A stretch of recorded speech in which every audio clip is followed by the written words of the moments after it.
berikut. Selanjutnya kita akan belajar remote access. Seperti yang kita ketahui bahwa untuk remote access kita membutuhkan kabel. Nah, kabel yang akan kita gunakan yaitu kabel konsol. Langkah pertama, kita akan tambahkan PC di sebelah router. Lalu kita hubungkan menggunakan kabel konsol. Dan selanjutnya kita akan konfigurasi. Biasanya kita konfigurasi di switch maupun router, ketik CLI, lalu di sini kita tinggal konfigurasi saja. Nah, itu hanya berlaku di Cisco. Apabila di real device itu tidak ada, makanya kita membutuhkan kabel konsol. Nah, sekarang kita akan mencoba mengkonfigurasinya. Di sini pada terminal kita bisa ketik OK, lalu kita ketik enable, configuration terminal, dan end. Nah, itu merupakan cara untuk remote.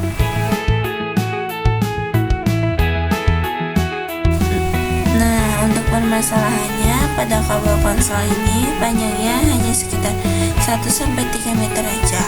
Caranya untuk mengatasi di sini ada yang namanya telnet dan SSH. Fungsi dari telnet dan SSH ini yaitu agar bisa meremote dimanapun dan kapanpun. Misalnya pada PC 35 kan jauh nih dari router, maka kita bisa menggunakan telnet dan SSH.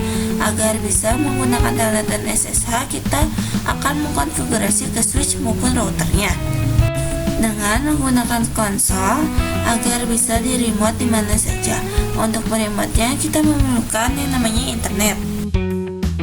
Untuk selanjutnya kita akan melakukan konfigurasi telnet. Pertama kita masuk ke router, lalu ketik conf, dan setelah itu kita akan masuk ke mode configuration. Nah, di sini kita bisa ketik line VTY tanda tanya. Di sini ada pilihan angkanya dari 1 sampai 15. Nah, kita akan menggunakan 2 aja. Jadi kita bisa ketik line VTY 02. Untuk komen line VTY ini artinya untuk berapa orang yang masuk ke telnetnya secara bersamaan. Untuk di sini kita bisa gunakan 0 sampai 2. Ini artinya ada 3 orang yang bisa masuk ke telnet secara bersamaan. Selanjutnya kita ketik passwordnya yaitu admin, lalu login. Nah, fungsi login di sini di saat kita akan masuk ke telnet, maka kita harus memasukkan passwordnya. Selanjutnya kita ketik transport input telnet. Nah, apabila kita ingin memasukkan SSH, maka kita harus komen transport input SSH. Apabila yang sebenarnya untuk transport input ini adalah all, yang artinya untuk remote security apa yang akan kita gunakan. Apabila untuk transport input all, ini bisa digunakan untuk telnet dan SSH. Nah, sekarang kita akan menggunakan konfigurasi untuk telnet saja, tidak menggunakan SSH. Jadi kita ketik transport input telnet, lalu exit. Nah, untuk konfigurasi telnet kita hanya membutuhkan line VTY, password, login, dan transport input. Untuk selanjutnya kita akan mengkonfigurasi telnet dengan menggunakan password. Misalnya pada PC 12 kita ketik di sininya telnet, lalu masukkan hostname atau IP-nya. Di sini kita gunakan VLAN 10 aja. Habis itu kita masukkan passwordnya yaitu admin. Nah, di sini kita jangan risau ya teman-teman apabila tidak muncul, karena fungsinya yaitu agar aman ya. Nah, dapat dilihat bahwa sekarang kita telah masuk ke tab CLI di routernya. Selanjutnya kita coba masuk ke mode privilege yaitu enable. Nah, dapat dilihat kita tidak bisa masuk ke mode privilege karena di router ini kita belum setting security atau enable secretnya. Nah, di sini kita bisa masuk ke router, terus ketik enable secret sekolahan IT. Lalu kita bisa balik lagi ke PC-nya. Nah, connection tab-nya kita pilih telnet. Misalnya di sini kita akan gunakan 20.20.20.1 lalu login. Untuk passwordnya kita masukkan admin, lalu kita coba masuk ke enable. Nah, di sini kita harus masukkan passwordnya yaitu sekolahan.id. Nah, di sini kita sudah masuk ke mode privilege. Nah, di sini kita masuk ke mode global configuration. Dapat dilihat sekarang kita sudah dapat mengkonfigurasi telnet. Jadi kita tidak perlu lagi menggunakan tab CLI atau kabel konsol. Untuk selanjutnya kita akan mengkonfigurasi menggunakan telnet, username dan password.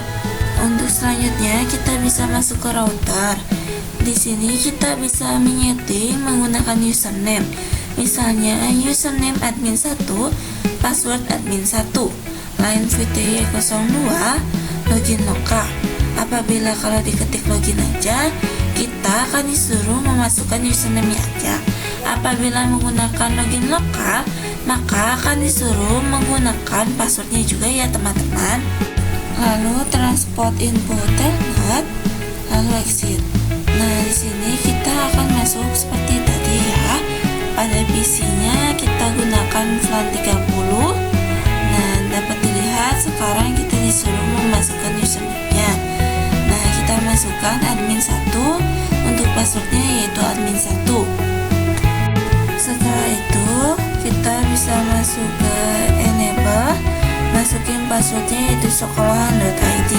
Nah, sekarang kita sudah masuk ke mode privilege. Untuk selanjutnya kita akan mencoba SSH. Untuk selanjutnya kita bisa masuk ke router. Untuk mengkonfigurasi SSH kita menggunakan yang namanya key, dikarenakan yang lebih secure. Nah, di sini kita bisa ketik crypto key generate RSA. Di sini kita diberitahu bahwa please define a hostname other than router. Artinya kita diberitahu untuk mengganti nama hostnya, jangan menggunakan nama router, dikarenakan router itu sudah banyak yang pakai. Jadi kita bisa langsung aja ganti hostname-nya yaitu dengan hostname sekolahan. Lalu crypto key generate RSA. Di sini kita diberitahu bahwa please define a domain name first. Di sini kita harus membuat domain name-nya agar bisa mendapatkan kuncinya. Kita bisa ketik IP domain name sekolahan.id.com. Terus crypto key generate RSA. Di sini kita mendapatkan how many bits in the modulus. Jadi di sini kita disarankan untuk menggunakan 496. Setelah kita mendapatkan key, maka kita tinggal konfigurasi transport inputnya, yaitu line VTY 02, transport input SSH, terus exit.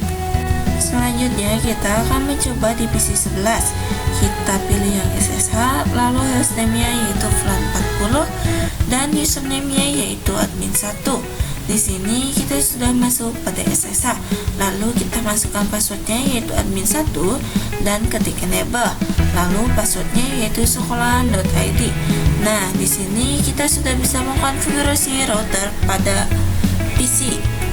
Untuk selanjutnya kita akan mengkonfigurasi IP address pada switch.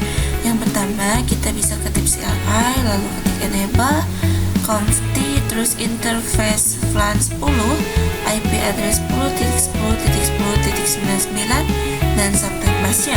Lalu IP default gateway 10.10.10.1 exit.